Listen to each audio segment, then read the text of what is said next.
मित्रांनो नमस्कार, आपल्या सगळ्यांचं स्वागत आहे आमच्या शेती एक शेती या यूट्यूब चॅनलमध्ये. मित्रांनो, राज्यात सध्या नेमकं चाललंय काय?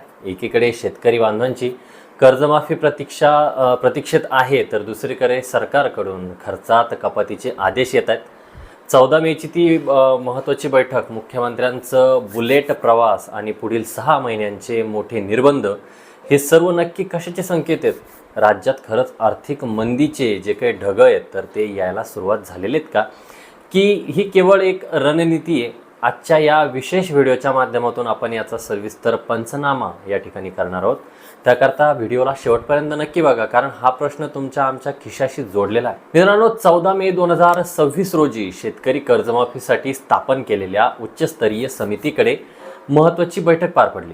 राज्यातील लाखो शेतकऱ्यांचे डोळे या बैठकीकडे आणि त्यानंतर झालेल्या मंत्रिमंडळ निर्णयाकडे लागून होते.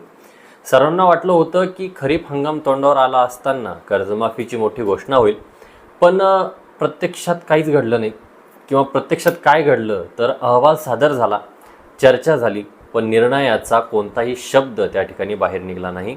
शेतकऱ्यांच्या पदरी पुन्हा एकदा भली मोठी प्रतीक्षा त्या ठिकाणी आलेली आहे. आता नुसता कर्जमाफीचा नाही तर इतर योजनांची अवस्था सुद्धा फारशी काही वेगळी नाही आहे. जर त्यांची सुद्धा अवस्था बघितली तर ती सुद्धा खूप दयनीय अवस्था या ठिकाणी आपल्याला म्हणावं लागेल.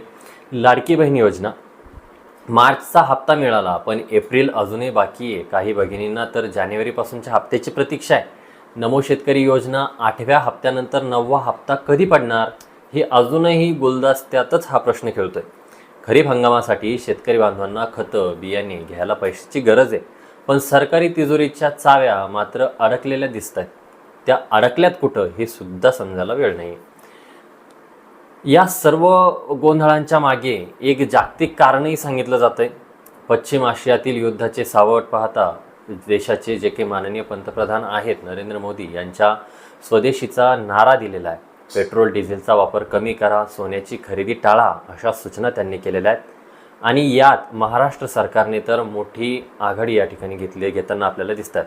आता मोदी साहेबांनी जे केलेलं आहे ते व्यवस्थित आपल्याला बऱ्यापैकी समजायला हवं की खरं केलेलं आहे किंवा खरे विधान आहेत. महाराष्ट्र सरकारचं जर बोलायचं झालं तर बोगस गॅस कनेक्शन शोधणं, शासकीय ताफ्यातील वाहनं कमी करणं आणि चक्क मुख्यमंत्र्यांनी बुलेटवरून प्रवास करणं, हे चित्र आपण जवळपास मागच्या काही दिवसांमध्ये बघितलं आहे. गडकरी साहेबसुद्धा बसने प्रवास करताना आपल्याला दिसले. सर्व कौतुकास्पद असलं तरी सामान्य जनतेच्या मनात धाकधूक वाढते.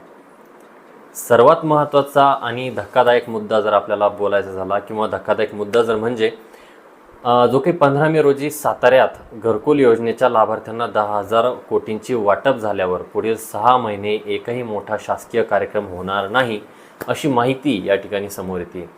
जर सरकार इतकी मोठी काटकसर करत असेल तर मग शेतकरी कर्जमाफी किंवा पीक विमा आणि कृषी समृद्धी योजनांच्या निधीचं नेमकं काय होणार, हा प्रश्न आता सगळ्यात मोठं तोंड वाचून आपल्यासमोर या ठिकाणी उभा आहे.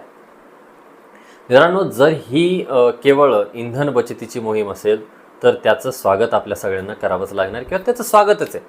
पण जर राज्याची आर्थिक परिस्थिती खरंच ढासळलेली असेल तर सरकारने तसं स्पष्ट सांगायला हवं.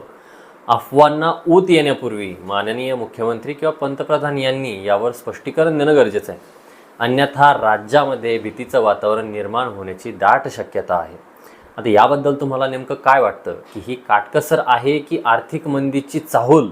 आम्हाला कमेंट बॉक्समध्ये कळवायला विसरू नका. माहिती आवडली असेल तर चॅनलला सबस्क्राईब करा आणि हा व्हिडिओ प्रत्येक शेतकरी बांधवांपर्यंत शेअर करायला विसरू नका. भेटूया नवीन माहितीसहित, नवीन व्हिडिओसहित. तोपर्यंत धन्यवाद मित्रांनो.